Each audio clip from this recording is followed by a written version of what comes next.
kita sepakat untuk bicara tentang komitmen. Jadi saya membatasi, saya tidak akan ngomong tentang pencapaian apa yang sudah kita buat dalam 30 tahun. Tapi kita mau memperdalam satu kehidupan mendasar tentang iman Kristen.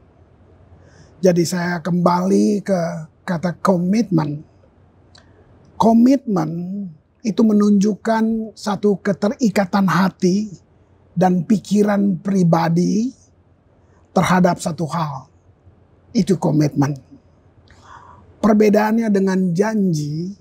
Janji adalah suatu angan yang akan diwujudkan di masa datang atau masa depan.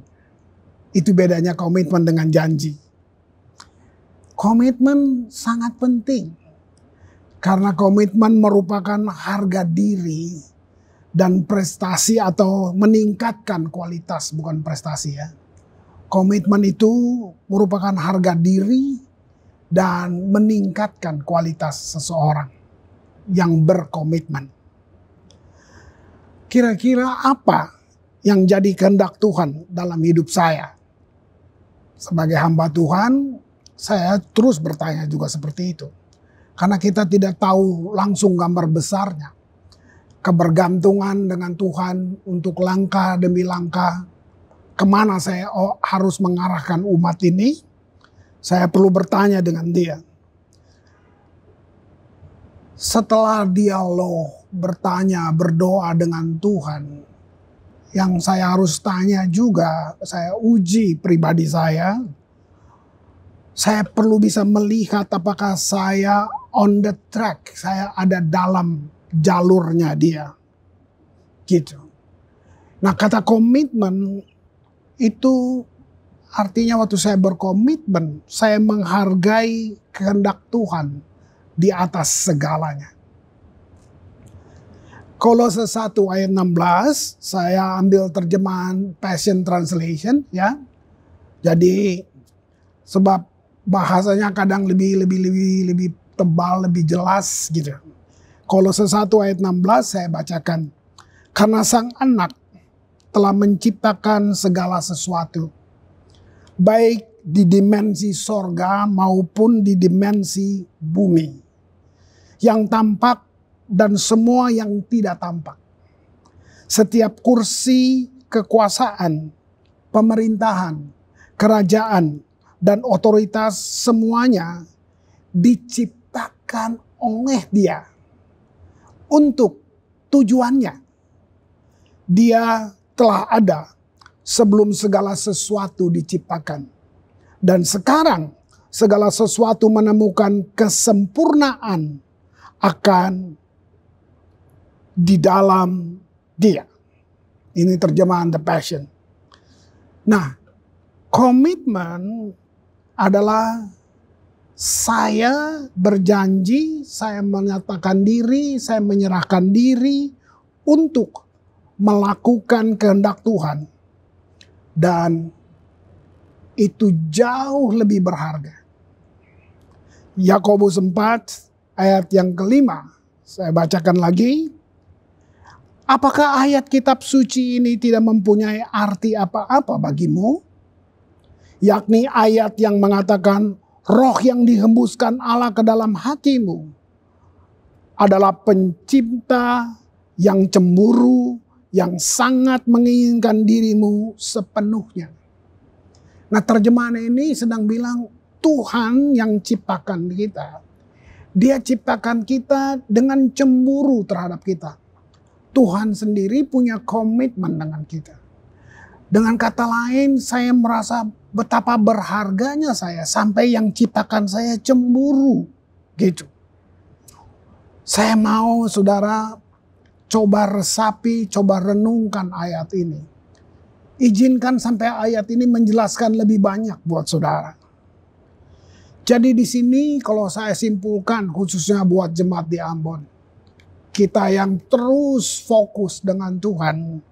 Saya mau kita sadar bahwa sebagai orang percaya, sebagai orang yang punya komitmen dengan Tuhan, kita diberi satu proyek besar bukan yang dunia tawarkan. Satu proyek besar bukan yang dunia tawarkan. Sangat beda.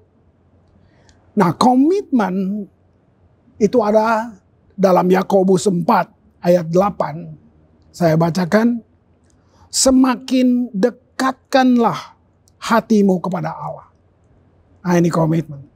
Maka dia bahkan akan lebih dekat kepadamu. Tetapi pastikan kamu membersihkan hidupmu, hai kamu orang-orang berdosa. Dan jagalah hatimu tetap murni. Dan jangan ragu-ragu lagi. Ayat ini sedang menjelaskan kenapa kita komitmen. Kira-kira gitu. Pentingnya kita punya komitmen kepada Dia yang cemburu terhadap kita. Wah, itu kadang-kadang di luar jangkauan. Tapi saya memilih percaya karena ini firman. Sehingga saya perlu masuk dengan apa yang disebut iman. Iman menjadi jembatan untuk saya bisa mempercayainya. Gitu. Yeremia 1 ayat yang kelima. Ini nabi di zaman perjanjian lama yang menangisi pelanggaran atau dosa bangsanya. Tapi kamu lihat komitmen Tuhan di sini. Tuhan berbicara kepada Yeremia, sebelum aku membentuk engkau dalam rahim ibumu, aku telah mengenal engkau. Dan sebelum engkau keluar dari kandungan, aku telah menguduskan engkau. Aku telah menetapkan engkau menjadi nabi bagi bangsa-bangsa. Ini komitmen Tuhan terhadap sang nabi. Jadi Tuhan sebenarnya bukan menuntut, tapi Tuhan memberitahu lebih dulu gambaran kita, siapa kita, bagaimana perasaan Dia terhadap kita. Tadi kita udah, Dia cemburu dengan kita yang Dia ciptakan. Nah, dari situ seperti Dia tunggu jawaban balik dari kita yang percaya. Maukah kita punya komitmen juga dengan Tuhan? Yang untung kita, saudara. Bukan Tuhan. Seandainya kita menolak itu, Tuhan bukan merasa dirugikan. Dia hanya sedih bahwa Dia ciptakan kita untuk satu tujuan. Tapi kita menolak komitmen itu. Nah, untuk bisa melaksanakan kehendak Tuhan, saya dan saudara yang percaya harus mampu bekerja sama dengan Tuhan yang ciptakan kita. Roma 12 ayat yang kedua mengatakan, berhentilah meniru apa yang menjadi ideal dan opini dari budaya di sekelilingmu. Ini di terjemahan yang lain dibilang jangan menjadi sama dengan dunia tuh, ini maksudnya. Berhenti menjadi ideal dan opini dari budaya di sekelilingmu.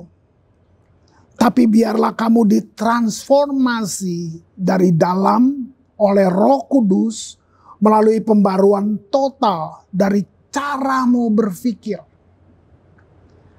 Maka kamu akan diberdayakan untuk mengenali kehendak Allah saat kamu menjalani kehendak Allah.